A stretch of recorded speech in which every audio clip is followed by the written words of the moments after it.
So my name is Noah Cavanaugh. I've tested hundreds of football boots, and this is my review of the New Balance Tekela version 5. Let's jump straight into the unboxing. Standard red New Balance box with the nice little New Balance logoing here. Pretty standard, pretty simple for the New Balance brand, whether you're buying running shoes or football boots. And then we have their really wonky sizing guide here. This is a very interesting one because it doesn't actually really tell you what boots it is other than football firm ground, and these are a 9.5 US, just like my New Balance Tekela Tim Weah versions and also the New Balance 442. I wear half a size up in the New Balance sizes because they run about a quarter size to a half a size shorter. These are the D width, so this is something actually to keep in mind that we'll talk about later in this video, is they do actually have a 2E width as well. I don't know with this initial launch colorway of the new model, but I do know that they will be coming out with a 2E version, just like they do with the Furon and the 442 as well. Let's get these out of the box. Oh, wow, those are bright. Holy. I have been interested to see recently. So you guys are probably expecting an oh my days here, and oh my days. Yeah, okay. So the upper material is an oh my days, but the color for me, maybe not so much. The reason for that is because fluoro yellow looks great sometimes on certain silos, but I feel like New Balance has gone down the route of this really fluoro yellow color. Nike has not had some great launch colorways recently with the Phantom 6, etc., etc. I just think the fluoro yellow needs to go away. Let's go back to something really simple like this Furon version 8. This would be a class opening colorway for a new model. Obviously, this was not the opening colorway for this model, but I digress. So what is the New Balance Tekela version 8. Now, we have a couple differences from the previous generation to this generation. Obviously, an updated sole plate, which doesn't look all that different, but it has been updated. And then kind of the star of the show is this brand new Dynamic TouchTech Upper, which feels very nice on my hands straight out of the box. This is super, super soft. Maybe not as soft as the new 442 Elite. We'll do a quick comparison as I get this box out of the way for you guys. So there you go, the New Balance Tekela. I'm very impressed. They look pretty wide, which is standard for the regular Tekela. I'll actually put these two side by side for you guys just so you can see. So from the top, you can see pretty wide forefoot area. These are also a standard D width, just for context as well. So technically they're the same size, a 9.5 US, almost identical in terms of length and in width. The New Balance Tekela V5 looks actually slightly wider. We'll see if the knit or this new Dynamic TouchTech actually stretches a little bit more, although they do have this big N logo as per usual with their models, and it isn't a stretchy material. It's like a plastic that's been adhesed to the upper, has adhesive on it and has been placed on the upper. So we'll see if that affects any sort of break-in in the midfoot. That's an area that I particularly have issues with just because of how wide my midfoot are. Couple more changes. They obviously don't have a high cut model yet, although my guess is that they might come out with a high cut at some point.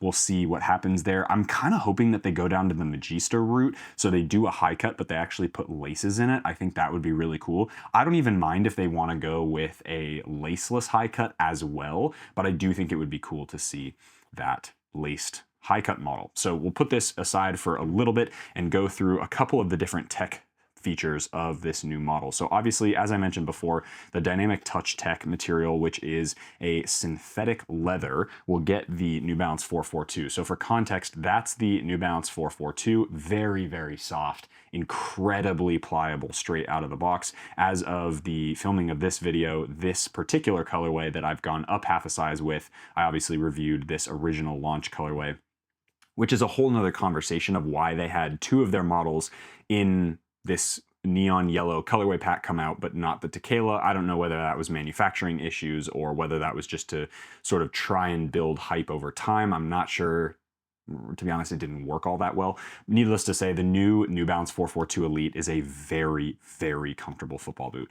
A little bit of a gripe with how flimsy the sole plate is, but outside of that, I really enjoy this boot. So if this is basically just a slightly more robust feeling New Balance 442 Elite, which it seems to be, at least from kind of the the thumb presses into the upper, this definitely feels like it has a little bit more structure. So that might be super nice from the standpoint of lockdown and some other things as well, which might boost the performance of this boot compared to that 442. Now, in terms of the sole plate differences, I will get that other one back for you guys as well. And as you can see, it's almost identical. Yes, it might look completely the same, but there are a few differences in the way that this kind of wishbone looking midfoot truss looks. There's kind of now little ribs on it. It's probably a little bit more reinforced in terms of kind of the bend test. Pretty good in terms of the bend test. Yeah, this one's noticeably stiffer, so I'm hoping that that leans itself to a little bit more performance out of this boot as well. That's one thing that the new Furon did really well, was it got the brand new sole plate that has a ton more structure compared to the previous model, which obviously had that same sole plate for several generations. You still get these TPU rim studs. Now, these rim studs create what's essentially mirrored in a lacrosse cleat, which is an American sport for those of you who don't know. They carry these sticks with little baskets on the end of them, basically. I don't know how else to describe it, but little nets on the end of it. And then there's a little ball that's about the size of a tennis ball, but it's really hard and it's pretty heavy. And then they do all, it's like a field sport. It's like field hockey, kind of, but all in the air. Needless to say, that was the sport that New Balance discovered has the most lateral cutting of any sport in the world. And so they said, why not add some sort of extra reinforcement or lateral stability or lateral cutting ability to their control boot, which I think is pretty cool. The application of it on the 442, or excuse me, not the 442, the Tekela version 4 and version 4 Plus was very, very nice. It's not overly aggressive to the point where I can't wear it on an AG surface, although I think for some people it might be slightly too aggressive. Part of the reason I say that is because these conical studs really carry the majority of kind of the load while you're playing on an AG surface, and then these TPU rim studs really only come in when you've got that really, really aggressive turn, or this part of your foot kind of on the edge, on the medial or the lateral side is digging into the ground. Overall, heel area feels very, very similar. It does feel a little bit more padded, but it's the same kind of perforated suede material that's got a bit of padding right around the upper part of the boot in the heel area as well. And then they've gone for the same style of Hypoknit. This one seems to be a little bit more perforated and kind of have an interesting, almost mid-cut looking or like low-cut looking design. So there's a little bit more Hypoknit around that feels a lot more robust. I unfortunately sold my V4 Plus that I had before, but the high cut will do just in terms of a little bit of a comparison. Now, what I like about this and don't like, it's sort of a double-edged sword, is now there are two top models, the Furon version 8, Tekela version 5, are now different materials, which I really liked. One of my main gripes with the version 4 and 3 even and 4 Plus were that they basically were the same football boot. They were just slightly different shapes, and it was like, let's just throw all the same materials and sole plate materials into two different pairs of football boots, and we'll gear one towards control and market it as control, one towards speed, market it towards speed. The issue with that is then people ask me and go, Noah, what should you buy? A Furon version 8 or a Tekela version 4 or whatever, or 4 Plus? And I'd kind of say to them, honestly, it doesn't really matter because they're basically the same boots. Both are pretty light. Now with these ones, they've gone up slightly in weight here, not substantially necessarily, but you can feel the difference between a boot like this and a boot like this, even a high cut model. Whereas the Furon version 8 is one of the lighter speed boots on the market, and it's super light, thin knit. So it gives you that speed boot option from the New Balance brand that's going to be great for wide feet, and also a more robust feeling in hand, kind of control / power boot in hand as well. I like that they went for a synthetic leather. I think bringing that back really to challenge the boots like the Predator will be super great for the market, and I really hope these fit really well. So without further ado, guys, let's jump out on pitch, show you guys what these New Balance Tekela feel like, and of course, and most importantly, how they perform. Let's rock and roll.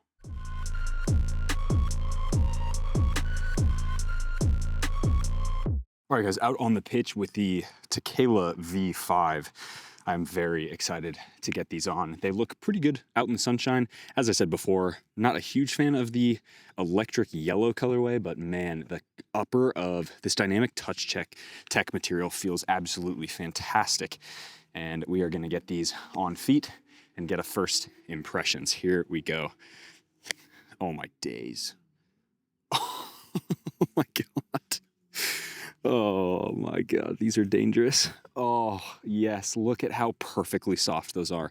This feels like a mega upgraded version of the 442 with really, really nice knit material. The Dynamic TouchTech, which feels almost identical to the 442, but just a little bit more stable, has a little bit more kind of oomph to it. Man, look at that. They fit perfectly. Again, up half a size, and the fit is immense. It would be too tight, at least for my liking, to go true to size. My toes would be poking over the edge of the sole plate, so would strongly recommend a true to size vibe. We'll get the other one on and get straight into a little bit of footwork. Didn't bring my ladder today, so we're gonna skip that part of the warm-up and just get you guys some on-ball impressions. My guess is the sole plate is going to perform about on par with the previous V4 Plus. That's something that I would imagine, just from the standpoint of it's basically the same sole plate, but there you go, pretty nice. I might actually tuck these into my socks just so I'm not getting anything in the way. I absolutely love these pants, by the way. If you guys are interested in the WeFoot grip socks, you guys can find 20% off in the link down below. All right, let's get rocking and rolling with this. Start the watch. Man, this upper feels dangerous, man. As I said before, this is potentially boot of the year material, and oh my goodness. Already in love, already in love. These are immensely comfortable, and I've only had them on for 10 seconds. Holy shit, guys. One of the things that I'm noticing immediately with these as well is the difference in heel area. That's one thing that I know a lot of people had issues with the V4 and the V4 Plus. Ooh, jeez, losing the ball, hello. And this is, the heel area feels epic straight away. I didn't have really any issues once I was breaking in the heel, but this one is, the lockdown in the heel is amazing, perfect straight out of the box, and touch on this ball is so perfect in my opinion. Already fantastic, man. These are skyrocketing up the list of best boots of 2025 already. All right, getting a little warm up in, little touchdown. Try to get into that corner. We'll just go 3 each side. Really feeling out how the striking surface is here. Feels already better than the 442. The reason I'm comparing it a lot to the 442 is just because it's basically the same, there we go. Basically the same type of material here on the upper, but just with a little bit more robustness, which is epic. And although these do compare with things like the Predator, of course, which this is probably most similar to, if I'm honest, other than the 442. There we go, right inside. Gotta be right outside that cone. I think this is so, as I said in the unboxing portion of the video, I'm so glad they went with something a little bit more unique, because this just feels different from the Pred and the SKX and the Phantom. So it's nice to have more options on the market, different feelings, different foot shapes. These are definitely wide enough for me, and I've got a pretty wide foot. I'm probably on the wider side, and these feel amazing. Straight out of the box, this is the standard width, the D version, which is the kind of medium width. Up half a size, length, width, absolutely nailed it. And I really can't think of anything like crazy wrong with these right now. I do think that if you're gonna play on AG most of the time, probably go with the AG or the HD or MG model. But other than that, I think you'd be totally fine going with this FG model on most surface areas. The rim studs are pretty aggressive on this one, but it's not a bad thing. I wore the V4 Plus quite a bit. There we go. Ooh. on AG surfaces, and I didn't really have an issue. These ones are a little bit more aggressive stiffness through the midfoot area, which is great. But outside of that, it's not hindering performance or grip in the AG, so you should be just fine. What I will say though about this sole plate is that it's not as aggressive or as stiff as the Phantom, the new Phantom 6. It's definitely not as stiff as the SKX from, let's start that one over again. The SKX from Skechers. That one's, I think, a little too stiff for the way that upper operates. And compared to the Predator, this is also less stiff. So if you're looking for kind of almost, I would say, the most barefoot feeling underfoot, maybe the sensation would change on a firm ground pitch. But we'll count that as 2 goals. I think this is definitely the most barefoot, like in terms of how I can feel the ground, feel the ball, the way that the upper is just wrapping my foot immediately. But it's stiffer than V4 Plus, but it's not as stiff as some of the other stuff on the market. So if that's important to you, then maybe that's something to consider. Needless to say, these are a very confidence-inspiring boot. I do have a little bit of hot spot on the outside, and that's one misconception that I think a lot of people have asked about regarding the Tekela, which is, Noah, why don't you go with the 2E version, the wide version, so that you get the right width, but then go true to size? My issue is actually with the length of New Balance boots, not with the width. I can usually break in too much. I can usually break in a standard width version, just like I did with the V4 and the V4 Plus, and I imagine with these definitely as well.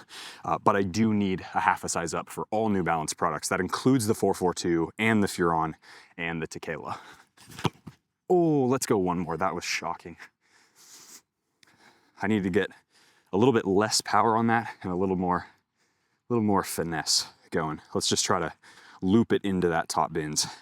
But yeah, really low. I have a very small amount of complaints about these, if I'm honest. I think these are, oh, that's all right. We'll wrap that up. Pretty not, I wouldn't say perfect, but they're pretty freaking fantastic, honestly. All right, guys, so that is going to wrap up Tekela V5 review and playtest. Now, big question, is it better than V4 Plus? And I would say, without a doubt, yes. It is more responsive, has slightly more structure, but it's debatably more soft, which I know sounds oxymoronic, but the upper feels super, super soft in hand and on feet, and has kind of the same benefit of knit in the sense that it's gonna mold and wrap to your foot. This new Dynamic TouchTech, look at that, already insanely soft. I like the little bit of grip elements. The Tekela for me has always been a control boot, not a power boot. That's also how they're marketing it, of course. But this is a boot that feels a little bit less organic to shoot with than it does to pass with. What I mean by that is that the sole plate is very wide, very flat, doesn't have and the boot doesn't have kind of that off-center lacing system to the medial or to the lateral side, excuse me. It's more to the medial side, which means it feels just a lot more organic to sort of play with than a lot of shooting style boots that are meant for like power, like a Predator or a Phantom 6 or even an SKX, to be honest. This, on the other hand, feels a lot more like a Busquets type of boot. And again, I'm not a boots by position. I would happily wear this for any sort of game or training session, but I do think that shooting in this one feels a little bit less natural than passing. You notice with the first drill I did with the rebounder, that one where I could just like almost inside of the foot, just sort of bend it in, that was so easy for me, whereas free kicks and a lot more kind of arced or like a flexed type of shots felt a little bit less natural. Again, I'm being super nitpicky here because there's not a lot I can say about these boots. They've nailed the heel area. It is way better than the V4 Plus. The knit is super high quality, which is excellent, and the star of the show is this Dynamic TouchTech Upper. I think this is absolutely fantastic. Would I recommend buying these? Absolutely. Make sure you go half a size up. If you have extra wide feet, go half a size up and go with the wide edition. If you are somebody with feet like mine, where you're willing to suffer just a little bit to kind of get the perfect fit, I would go regular D width and then go half a size up. Everybody, I think, should go half a size up. These are kind of that weird in between, and I would definitely go half a size up, just like the rest of my recommendations with New Balance products. So that is going to wrap up today's video. Hope you guys enjoyed it. If you did, hit that like button, subscribe to the channel if you haven't already. 20% discount code down in the description box for WeFoot. I'll see y'all in the next video.